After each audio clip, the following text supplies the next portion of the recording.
Lyon, France, headquarters of the world's largest international police organization, Interpol.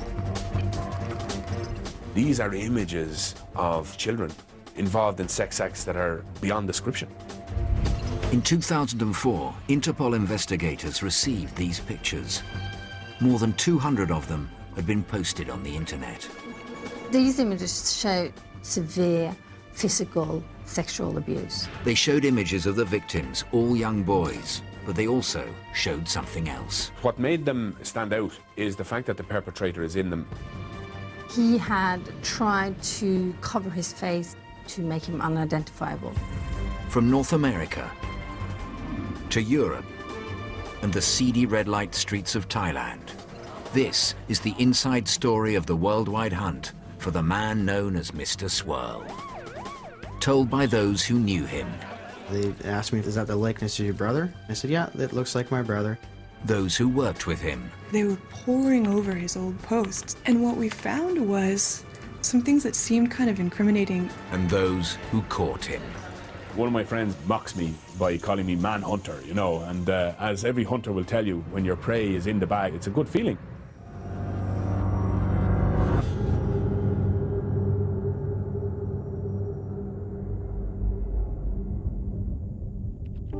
The internet. It's improved life for millions, but it also carries its own dark power.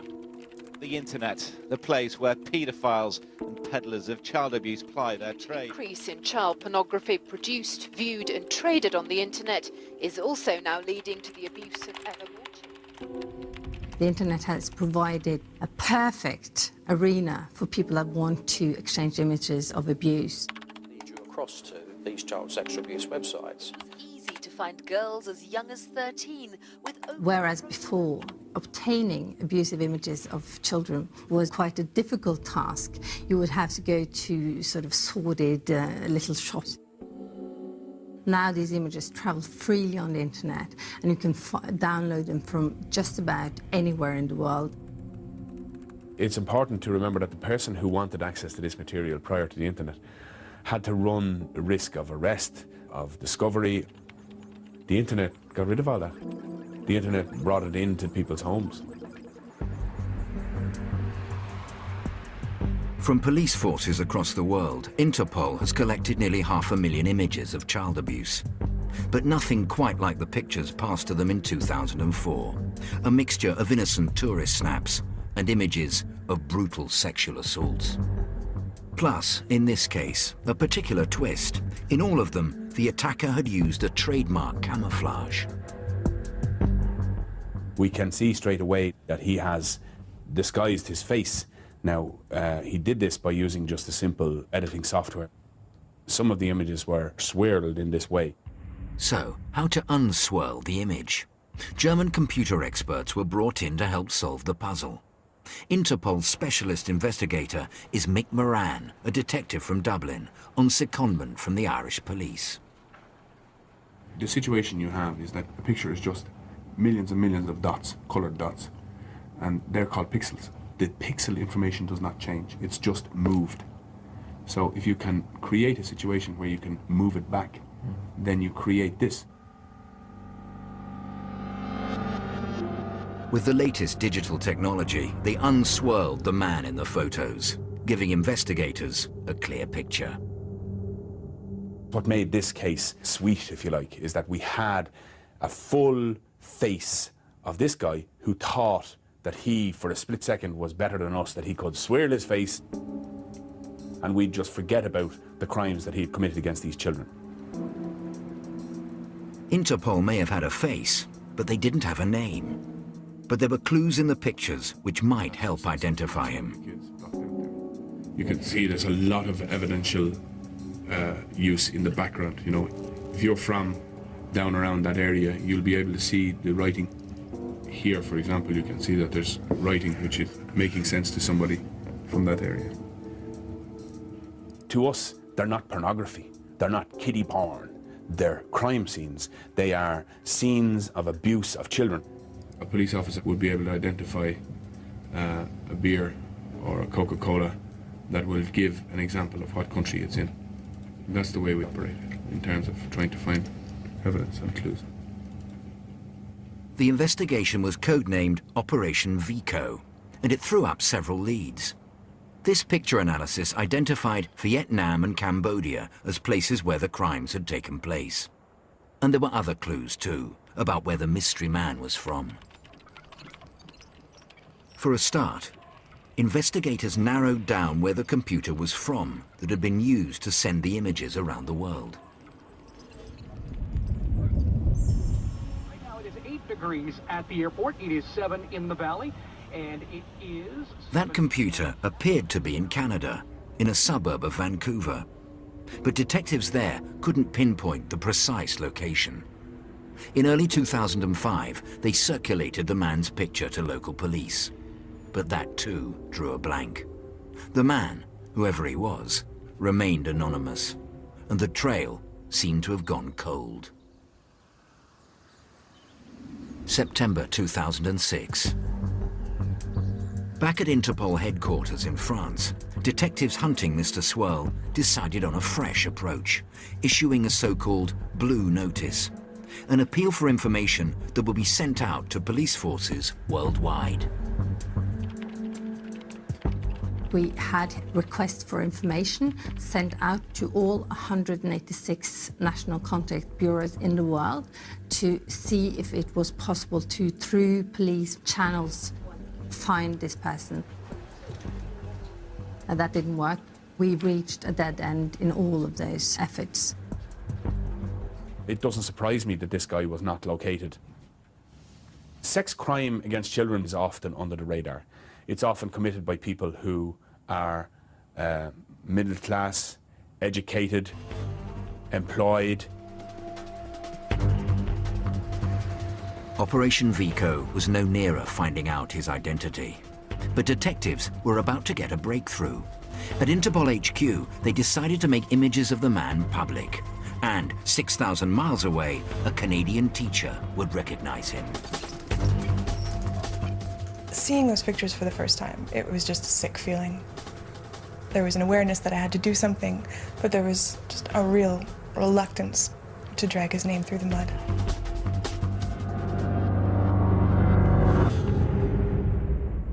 Just to warn you, this program contains flash photography. For 3 years, Interpol had tried to find the name of the man known only as Mr Swirl. Photos taken in Southeast Asia showed him abusing young boys, and incredibly, he'd posted them on the internet. After unswirling his face, detectives issued them to police forces around the world, but no one could identify him. Then, in October 2007, Interpol made a historic decision. For the first time in the organization's 84-year history, it issued a global public appeal. It was a very significant moment for Interpol, and I also think it's important to remember that when we went public with his image, we didn't have an arrest warrant for him. He wasn't wanted in any country for any crime. The decision to go public was not made lightly.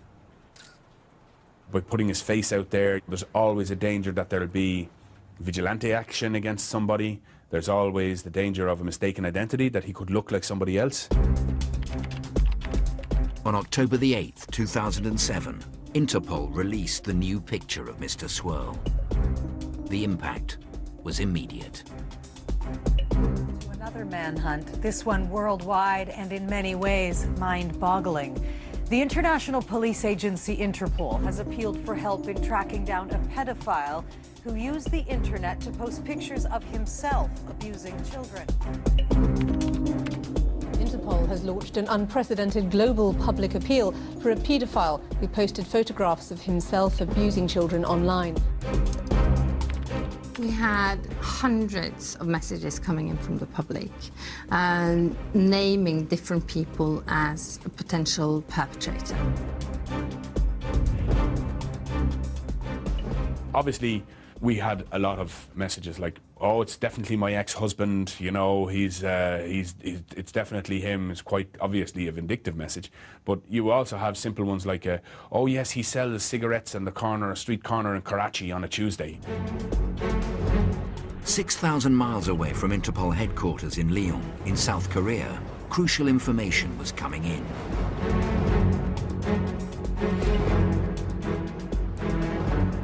The city of Yongin. It's 25 miles south of the capital, Seoul, home to the country's largest theme park and one of its main education centers. It has a small, thriving foreign community, many teaching English as a second language, who keep in touch through a popular local website. Somebody posted a link, and it included these pictures. It said, has anybody seen this pedophile? Amy Bowler is an English teacher who's been working in Yongin since 2004. When she saw the man in the photo, she was sure she recognized him. Seeing those pictures for the first time, it was just a sick feeling. I just felt ill.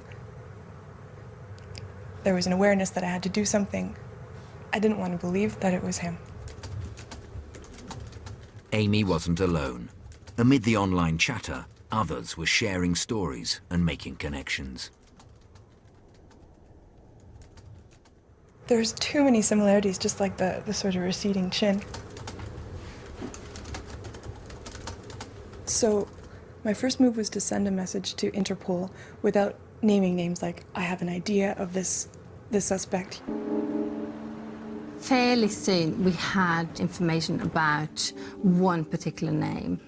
In all, 5 different tip-offs of the same person. And of course, that's a huge indicator that this is the right person. Maybe some people are coming in with just the first name, some of them are coming in with the second name, some of them are coming in with just his occupation, but the point was that they were all pointing at one man.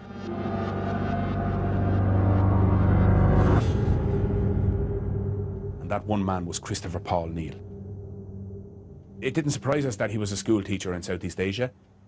The thing was, of course, now to trace him to exactly where he was. We learned very quickly he was Canadian, and so we put things in motion. Vancouver, 5,000 miles away from Interpol headquarters. Now that Interpol had Neal's name, they were able to alert Canadian police. Very soon, local detectives were heading for the suburb of Maple Ridge, an hour's drive east. They left a message on my answer machine at my home number while I was on fishing vacation. I called the number. I spoke to a member of the police, and she said that she didn't want to discuss the issue over the phone. I was kind of a little curious about why that, what the cloak and dagger was about.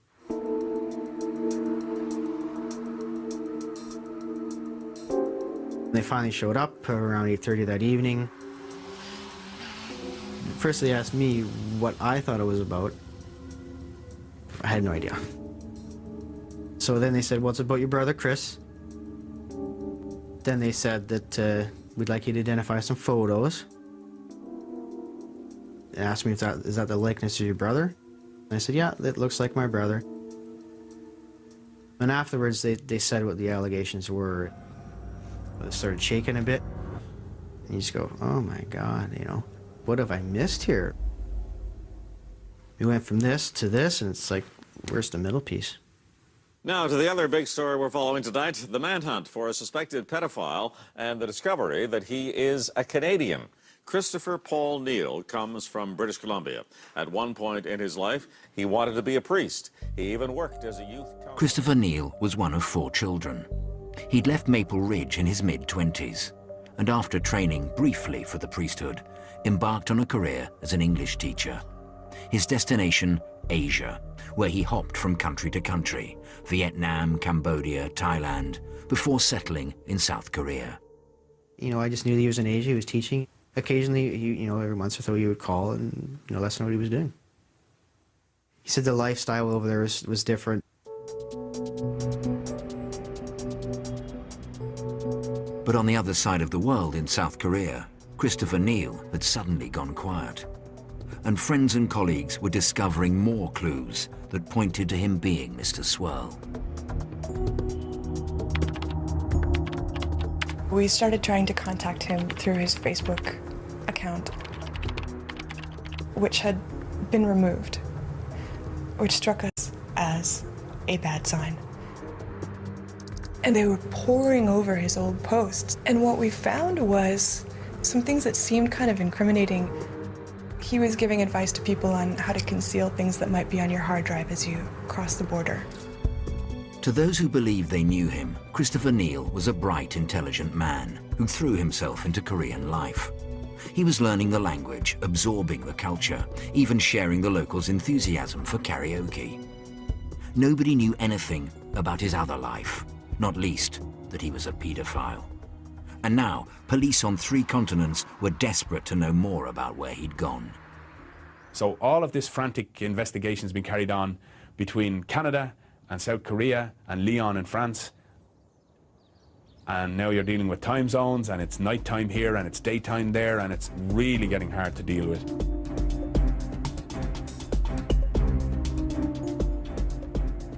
We get word to the South Koreans call around to the school where he's working now, and he's gone. He has left word with his bosses that he has to go home for an urgent family emergency. The chicken has flown the coop, if you like. Realizing that he'd been unmasked, Christopher Neal bought himself a one-way plane ticket and fled South Korea. His destination, Thailand, 2,000 miles away.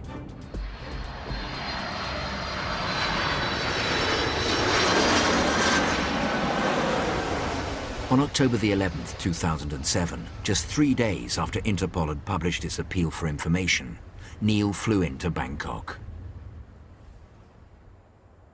We were alerted by 2 sources, Interpol and the Korea police, but we were alerted after he'd landed and left the airport.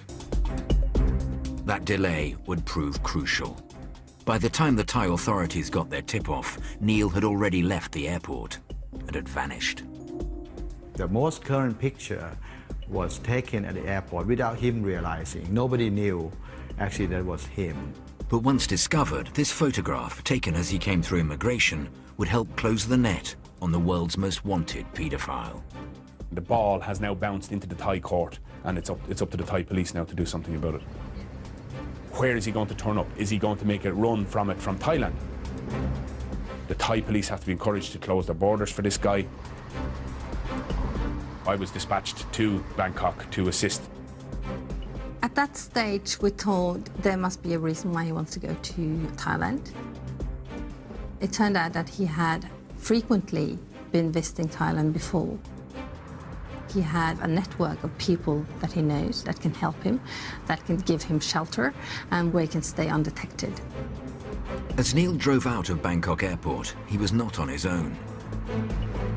On his arrival, he'd been met by his Thai transvestite lover, Om. The two had spoken a few days before Neal had fled Korea. He's called to me from Korea. And what did he say? He said, I will go to Bangkok. He said, I say when, and he said soon. What did he say about why he'd come back? He said nothing. He just came and I go meet him in Bangkok. During their time as lovers, Neal had regularly flown from South Korea to Thailand to see Om. During their 3 years together, the pair had traveled extensively throughout Asia, through Thailand to Cambodia and Vietnam. He's in Vietnam. And who's that? It's me. It's me. Yes.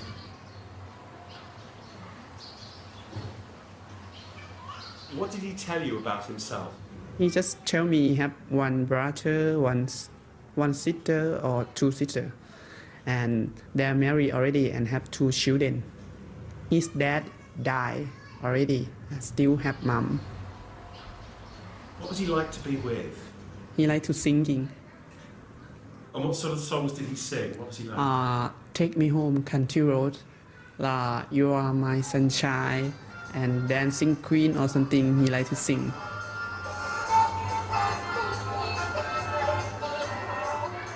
This home movie, shot at a New Year's party, shows Neal enjoying himself with Om's family and friends.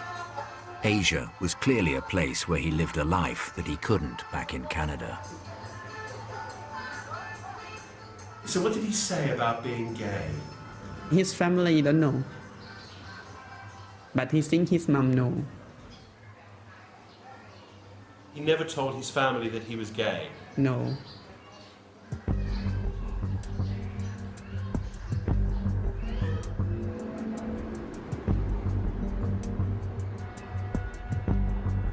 Back in Canada, while Christopher Neil was on the run in Thailand, his brother Matthew had to face the media. And your brother's out there somewhere. If he was watching, what would you say to him? I would like to say, Chris, turn yourself in, get back into Canada. This is where you should be to answer these allegations. I was constantly making phone calls, trying to get information from the police. I just wanted it to be over. I just wanted for him to turn himself in, or to bring a close to this manhunt, as it were.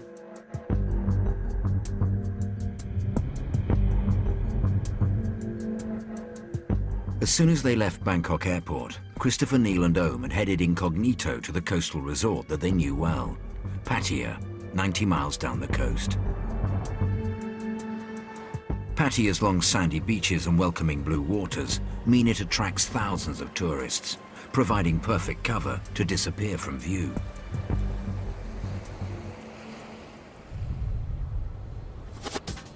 The Thai authorities, who'd missed Christopher Neil at the airport, now had no clue where he'd gone. It was very difficult. Thailand is a large country, 500,000 square kilometers, and a population of 63 million people, not to mention the large number of foreign migrants and tourists. So searching for one person was always going to be really difficult. If they were ever to track Neil down, the police needed a lucky break. It was to come with the help of a Briton. There was pressure for the tourist police and for every police division to catch this guy quickly, because the eyes of the world were on Thailand, were on Pattaya. October 2007, and Christopher Neil, the man known throughout the world as Mr Swirl, had gone on the run. Interpol had identified him as the man who'd posted shocking images of himself on the internet, abusing young boys. They knew he'd fled South Korea and gone to Thailand, but they'd no idea where he was hiding. In fact, after landing at Bangkok, Neil had headed for the coastal resort of Pattaya, 90 miles away. A place he'd visited many times before.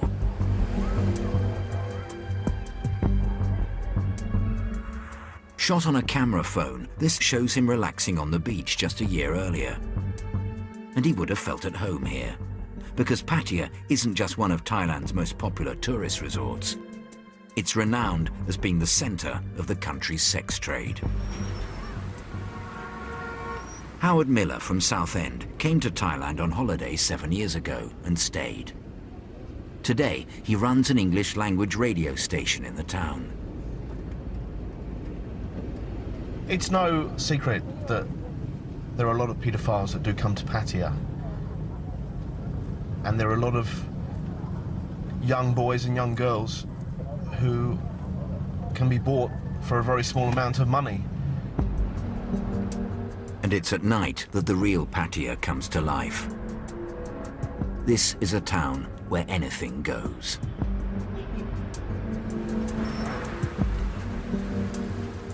Today, Howard Miller doesn't just live and work here. 4 nights a week, and now out of civvies, he's also a volunteer member of the tourist police, which tries to keep visitors out of trouble. The sun's gone down and it's now night time in Pattaya, so it's very, very different. The town transforms into a crazy place where crazy things happen. On the main street, thronged with tourists, there's the usual late-night entertainment found in many resorts the world over. Lap dancing, escort services, and erotic massages. But it's what happens elsewhere in Pattaya that would have attracted Christopher Neil. Oh yeah, it's full on, there's boys everywhere. There's a guy there with young boys, look. See that? He's obviously one of the local paedophiles. The Christopher Neal case was rather unique. The eyes of the world were on Thailand. The Thai authorities were under pressure to find him quickly and arrest him. The first indication that Neil was in Pattaya came a couple of days after he'd entered Thailand on October the 15th. One of the internet cafe owners recognized Neil, that he was the customer. He was visiting the cafe and sending emails, so we knew he was in the Pattaya area.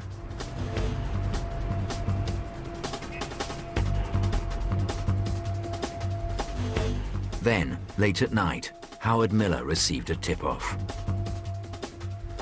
We're just approaching Ben Mansions now on our left-hand side, which is where Christopher Neal was known to have stayed just after he arrived in Thailand. And the tourist police are very lucky because we received a tip-off from a South African expat that he was actually staying here. It was unfortunate because by the time we got here, he'd already left. But we were able to obtain CCTV pictures of him, and he was seen to be checking in with his boyfriend Om. The CCTV footage didn't just reveal that Christopher Neal was travelling with Om. It also showed that Om had written down his personal details when he signed the hotel register, information that was vital for the police. You will be amazed at how many units were involved in the hunt for Neil. We alerted the Bangkok Metropolitan Police, the tourist police, special branch, all over the country were looking for this one man. We believe that if every police officer, if every Thai citizen was looking for one man, in fact, shouldn't be too difficult. Mick Moran from Interpol headquarters had now joined Thai police in the search for Christopher Neal. At the moment, all we are doing is trying to trace this man. And I would appeal to him to give himself up and to come in to have this matter sorted out. But there was little chance of Neil doing that. Instead, he decided to quit Pattaya and head north, along with his lover, Om. What did he tell you about the police and why the police were looking for him? He looked on internet and he said, oh, I think I know why police follow. And what did he say? He said, the picture looked like him. Did you ask him, are these allegations true? I asked him, but he said no. He said no. I asked, it's true? And he said no. He's just worried because he not have money for pay a lawyer. Just tell me again how sure you are that Christopher could not have done this. I think 100% for me. Why? Because when he stay with me and when I first know him and meet him, he never looking for young boy. And he very sweet, you know, very romantic. Back in the Vancouver suburb of Maple Ridge, Matthew Neal was still coming to terms with his younger brother's notoriety as the world's most wanted paedophile. I had so many thoughts going through my head, mostly about Chris and what we were going to do next. But there was another shock. Once again, the police came to Matthew Neal's door. This time, they wanted his computer and a computer owned by his other brother. When I arrived home, they were already waiting for me there. I was more than willing to let them, to see the computer, but they wanted to wait for search warrant, understandably. When it came to the other computer, there was no search warrant at all. It was just a matter of my brother just submitting his computer, and they confiscated it that way. Canadian police had finally found the computer they'd been looking for.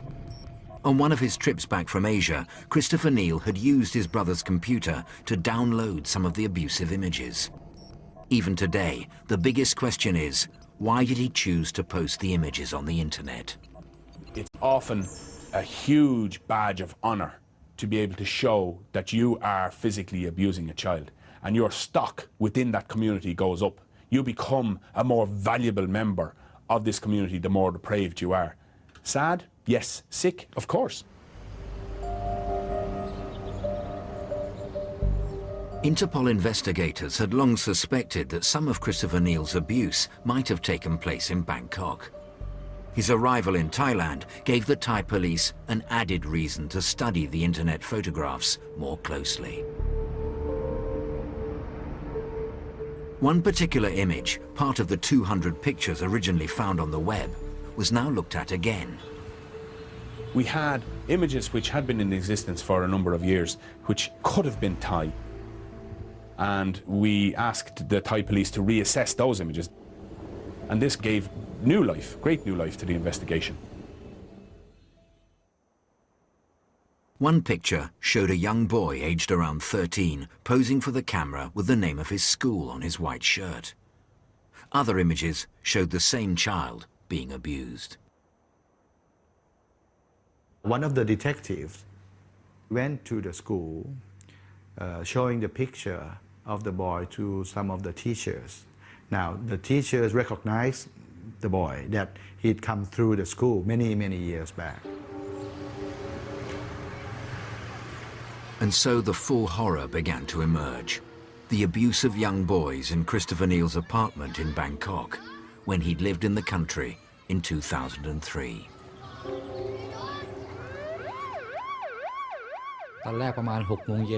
It was about 6 in the evening, and a couple of policemen came to the neighborhood. When they found me, they showed me the picture, asking if it was my eldest son. I said yes, and asked what was the matter. For a moment, there was silence. The police told him that Christopher Neal had assaulted his son when he was 13 years old, and the suspicion was that it didn't stop there. Police also believed that Neal had assaulted the man's 8-year-old son as well. According to the two boys, Neal had enticed them into his 7th floor apartment.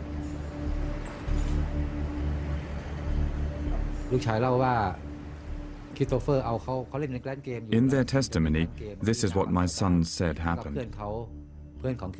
They were playing a computer game in an internet cafe when a friend their age approached them, persuading them to go play games in Neal's apartment.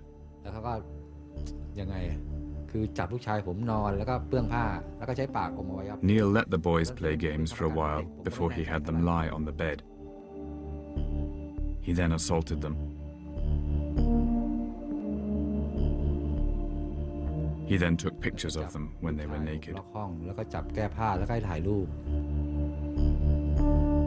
My younger son was only 8 years old when this happened.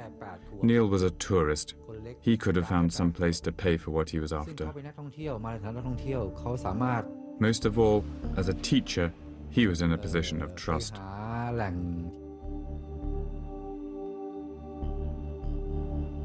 What do you think of Christopher Neal? I hate him. He seemed like a nice guy on the surface. What a shame he was such a monster. I really hate him. Until now, the Thai police had been acting merely as agents for Interpol. But now they had evidence that Neal had committed offences in Thailand. They could prosecute him. The whole saga now gets a new lease of life in that the Thai authorities are in a position to issue a warrant for his arrest.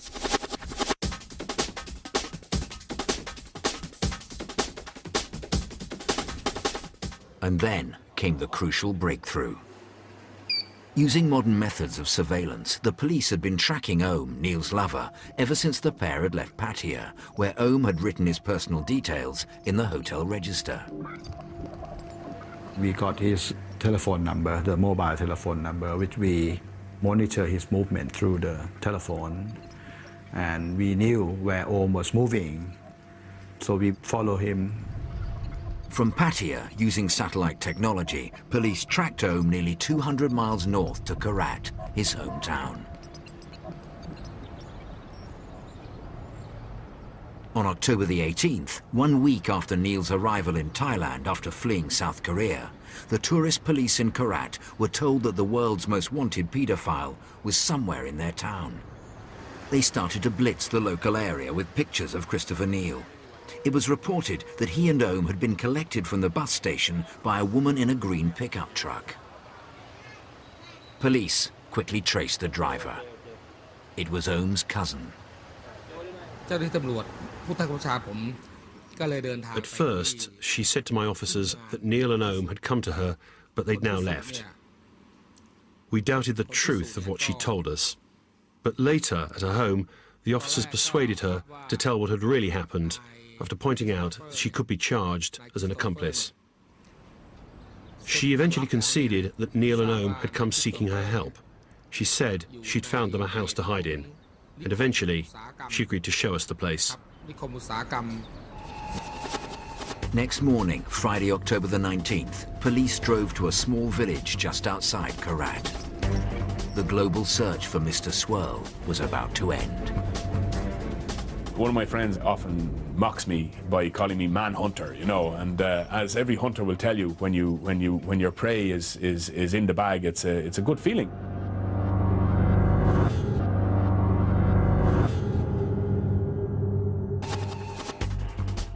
On October the 19th, 2007, the worldwide hunt for paedophile Christopher Neil was coming to a close. Police had found him by tracking the mobile phone belonging to his lover, who joined him on the run. The satellite surveillance had led them to a small village, 150 miles from the Thai capital, Bangkok.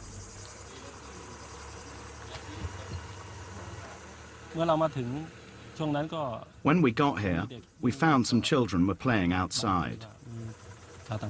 We asked them if there was a foreigner staying at any of the houses around here. They said there was this one foreign man living at number 5.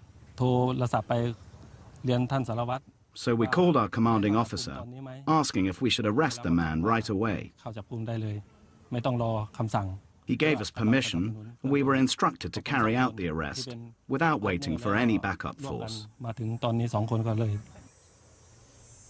The police go to knock the door, and he opened the door. And the police ask, you know why I come? And he say yes. And police asked for his passport, and he gave the police. Was he very upset? What was he like when he was going? He not upset, he be like a normal. Ohm burst into tears as he saw us. We tried to calm him down, explaining there was nothing to fear. You were quite upset. Yeah, and a little bit cry. Why? I think why police come to lock him. That morning, before the police came, Ohm says Neil had intended to turn himself in. I tell him to go to Bangkok and go to the embassy Canada. And he say, I will think about it. I need 1 day thinking about it. And next day, you know, in the morning, he say, okay, we will call to the embassy and the police. And I will go to Bangkok with him, but police come on that day in the morning. This picture, taken on a mobile phone, is the first image of Neil after his arrest. He was unshaven, tired and tense. His first stop was back to the police station in Korat.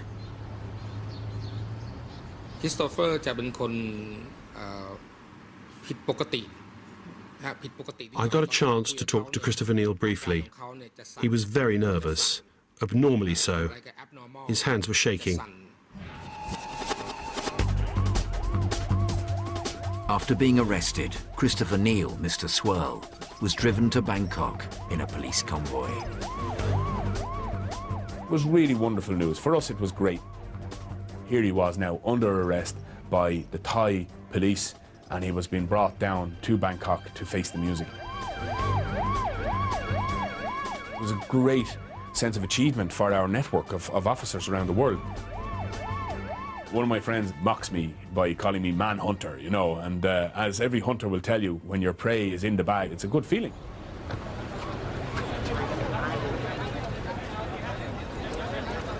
The Thai police had their man. And with the world's media watching, they were going to make sure that everyone knew.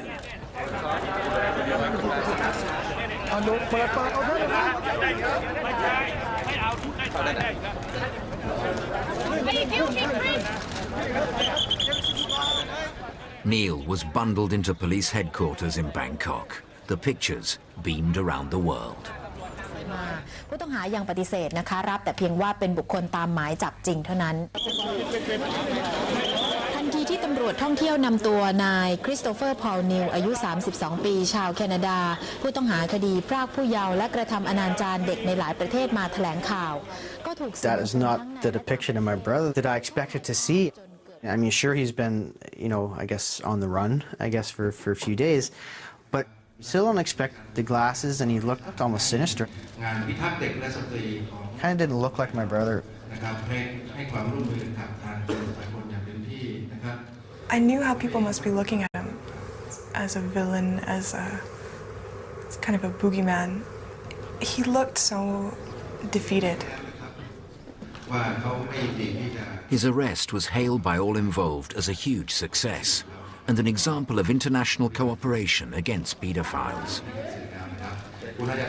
I think the message is very clear here that, international police cooperation is good. It worked very well in this case. It was highly successful in this case, and we look forward to similar cases in the future. Immediately after his very public arrest and detention, Neil maintained his innocence. He insisted he wasn't the man involved in the abuse. He'd been wrongly identified. You want to say anything to Matthew, to your family? Just help me. Just to take care and to make sure I can get out of here. That's all. Help me out. But this August, in the face of the overwhelming evidence against him, the pictures and the statements, Christopher Neil admitted that he had assaulted one of his accusers, the 13-year-old boy. He was sentenced to 3 years in jail. But Neil is still denying the much more serious charge of assaulting the boy's 8-year-old brother.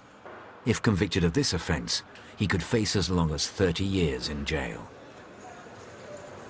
Sending out this message to potential child sex offenders that you cannot travel to other countries and freely abuse children there with no risk of being prosecuted is very important. To what extent do they want to make an example of my brother? Like any legal system, they want to set precedents. Have a nice day, guys. They want to appear that they're tough on crimes of this nature. If you do the crime, you got to do the time. Thailand may not be the only place where Neil faces justice. It's widely believed he abused young boys in several countries across Asia, and that there are many victims who've yet to come forward. If they do decide to testify, he could stand trial over and over again. Neil was in Cambodia. Neil was in Korea. Neil was many places. So we are hoping to receive extradition requests from authorities in countries that Neil had gone to after we finished with him. The crimes of Christopher Neil are already disturbing enough for his family and friends. But now, after all the evidence that's emerged about his secret life, they have to ask themselves an even more painful question. Did they really know him at all? I thought I knew most everything about him. But when he talked about his relationship with someone in Thailand, I just assumed it was a girl. When I found out that Chris was gay, he was arrested at his boyfriend's place, I was set back a bit. I look back and I go, when did he fully realize that? I don't know. And mostly just like, why didn't he say? I mean, why would you not tell me? You question, you go, well, what else did I not know about my brother? Had it not been for Christopher Neil's own vanity in posting the images on the internet, he might never have been caught. He never banked on the police being as good with the technology as he was. The irony of using the internet to catch an internet offender is not lost on us. We showed the world, and especially people who will abuse children, that we're not going to rest at anything until you are locked up. In the digital age, it seems a modern crime has modern solutions.